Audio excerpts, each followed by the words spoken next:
he played varsity, and he played really, really well. And then last year he made a decision not to play because he has other things going on. And when I heard that he was coming back this year, I was super excited. And beginning of the season, he had to get his feet back under him, but he did that pretty quickly. And throughout the entire season, and probably throughout his entire career here at Ocean View, I have constantly been hearing everybody tell me that Jose is a forward, Jose is a forward, Jose is a forward. And as great as a forward as he might actually be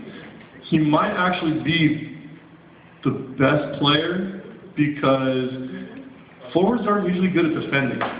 And Jose is probably one of the best defenders on our team. He can play center back, he can play center mid, he can play outside left, he can play halfback, he can play forward, and he can play goalie, and very, very few players can do that. On top of that, the reason why I decided to choose Lefty for the Coaches Award is because he was voted one of the captains by the players, and for being one of the quietest guys in the field, I think that he gets the most respect. And guys actually listen to him more than anybody else out there. They voted for him, and he's a guy who doesn't speak very much, but he does speak at times, and when he does, it carries a lot of weight with everybody else on the team, and that's an impressive quality for any player to have. He's also probably one of the most mature players that I've ever coached, knowing that he's got good grades, he's very good athletically, and he has got a lot of responsibilities at home. And somehow he manages to do all those and do them really, really well. Lastly, sorry, I'll give it to you. I wouldn't say that I know a great deal about soccer. I think that I do know a lot. I do know that there are a lot of people that know a lot more than me. But I think that he's probably one of the few people that at a younger age probably knows way more about the game. And if he ever decides to get into coaching, or stick with reffing, or continues to play, is going to understand the game by far better than anybody else that he's ever around. You can see it when he plays, when he's out on the field, that he just knows. And he's just one of those players that you can't explain how they know it, but they know it. They know the game perfectly. And very, very few people have that. So congratulations, and thank you for a great season, man.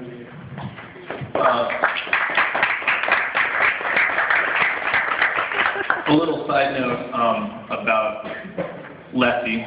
You got to remember, all I know these kids by is their nicknames because no one ever tells me their real names. Did a great job leading when we said, "Hey, tell so and so to do this. We need to make this adjustment." Captains can do that. I'm gonna be candid. We're going down the home stretch and we need wins. And I pull him aside and I say, "Hey, look, you're a great player, and you've done great all year long with your leadership verbally. But I need you to play bigger and tougher for the rest of the season or we're not going to make playoffs." I go, "I'm not saying you're not playing good. I need more.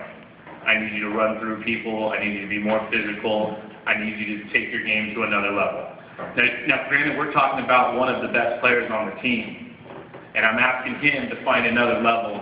And he looks at me and he goes, "Okay."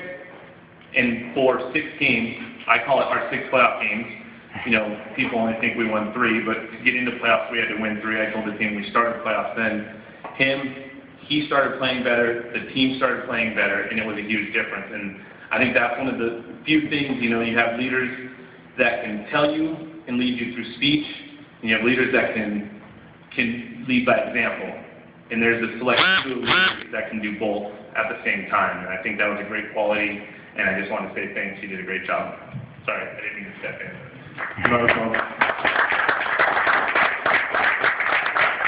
All right, one player who was another very big part of the team, but he is not here tonight, is Robert Pacheco.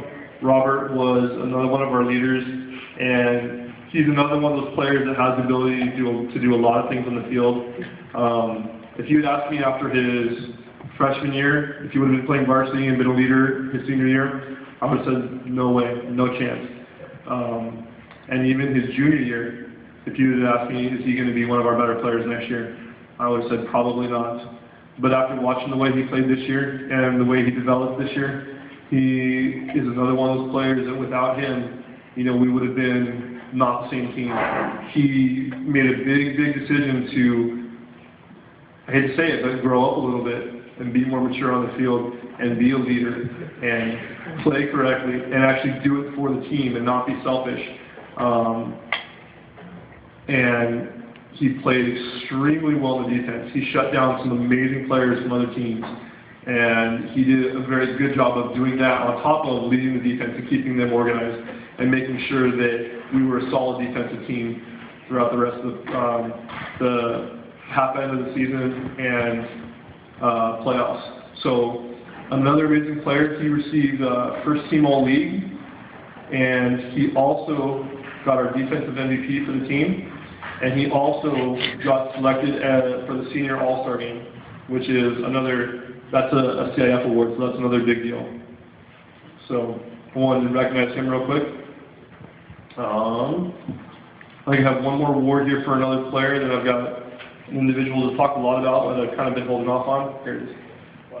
Carlos Valencia is a player who has done a lot of great things for us this season, and he got recognized by CIF, and he made the CIF second team, which is another big deal because this is one where coaches have to nominate their players, and then their players get sent to a committee, and the committee selects players based on all the teams that made it to CIF.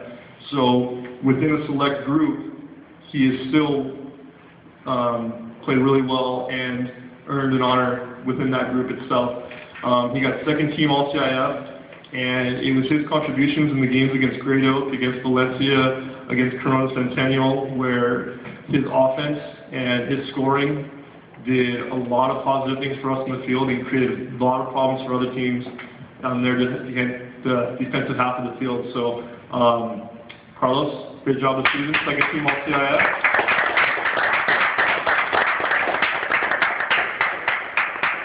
Okay, and last but not least, I have a player that I need to talk a lot about, and I know I've talked a lot, so I will try to make this quick. Joel Contreras, he has definitely been one of the players that has made this team what it is this season. Let me go through the awards that he is receiving. He is getting the team award for offensive MVP. He is getting the league award for offensive MVP. He is getting a CIF Senior All-Star Award for being selected for that team, and he's also getting a first team All-CIF award. Not to have any wall space left. There are so many things I could say about Joel, but he is definitely one of those players that you get lucky to coach, and they come around not very often, and it's been an amazing run with him. And for all the great things he's done on the field, as far as scoring goals, setting up plays, helping out his teammates, creating problems for their defenses, I think that his best moment, or his most memorable moment for me, will be the goal that he scored against Valencia High School. I don't know if you guys remember this goal very well, but it is really, really hard to be running towards the other team's goal, have somebody kick a ball from behind you, almost as hard as they possibly can at your chest, to catch it on your chest, turn in the air with that ball, and hit a volley on the near post from outside the 18. And I wish we had it on video, because that would definitely be a highlight video for any level of soccer. You could put that up against professionals that scored goals, and they would still say that's an amazing goal. It was a huge, huge goal. We won that game 2-1, so that was the game winner. It was one of those moments where I think at that moment, scoring that goal, the entire team goes, wow, we could do this. I think that we were unlucky to not win CIF, but I think that that was one of those moments where you sort of sit there and go, we have what it takes to really be a great team this year. But I will say this, I think that probably his greatest contribution to the team this year happened before anything on the field happened. I don't know if you realize this or not, but I think that your decision to play this season, when there was a lot of questions at the very, very beginning of the season about whether or not guys are going to play, I think that you were one of the first guys to step up and say, yeah, I'm going to play, I don't care what everybody else does. And I think that you doing that made a lot of the other guys think about, well, if he's going to do it, then I'm going to do it too. And a lot of those other guys were guys that turned out to be very important players of the team. And I think that without that little contribution, you know, we definitely would not have been the team that we were this year. So Joel does not deserve all of the credit for this team's success. He is definitely a part of this team, but he is one of those guys that has definitely gone above and beyond what he needed to do to get the recognition that he's gotten this year. And Joel, I just want to say thank you for the 4 years that we had with you. And again, you're one of those players that it's good that you're graduating, but it's a bummer that you're not going to be back next year. So I think Coach Austin's got a few things for you. I wanted to say thanks. It was a delight to watch you play. I don't know how much coaching I did, aside from telling you what they were doing to you and how to defeat them, because this is not my own words. Just about every coach we've played, coaches that don't even coach against us, that have watched you, and it rings true, might be the best offensive player I've ever seen at your age in high school ever. And I've coached the leading goal scorer for Ocean View. My last year here, he was a senior, and he was supposed to be the best one. And I think you're better than him. You guys all know him as Chino. I've seen you score at least 3 goals this year that, you know, are great goals, like just a goal scorer's goal. Hey, I'm going to shoot it from here. There's no angle. I'm going to lob it over the goalie from Huntington. I'm going to, you know, the Centennial goal was ridiculous. I mean, the chess goal was, I mean, I've seen it. But aside from that, your offensive flow, your knowledge, whether or not you realize how smart you're doing things, the way you set up space, you just, as a high school student, I have not seen a student put all those things together as an offensive player, probably ever. I mean, you guys know I coached at Huntington, you guys remember Matt, he was fast, he was strong, and he could do things, but he didn't have it all, and you're pretty much the complete package. I just want to let you know what other coaches say. I've had at least 3 other coaches verbatim say the exact same thing after game. That number 10 is the best offensive player I've ever seen in high school. And that's a huge compliment. So I wish you the best. And it's hard to be that noticeable on a team of great players. I mean, every player here could have gotten an award if they gave out awards, you know, if we had enough awards to give out. And he stood out to a lot of coaches, so that's a big deal.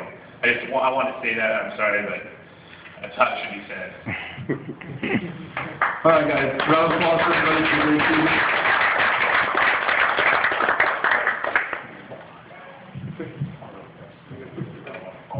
Picture. Okay, I'm going to make it quick. We're going to talk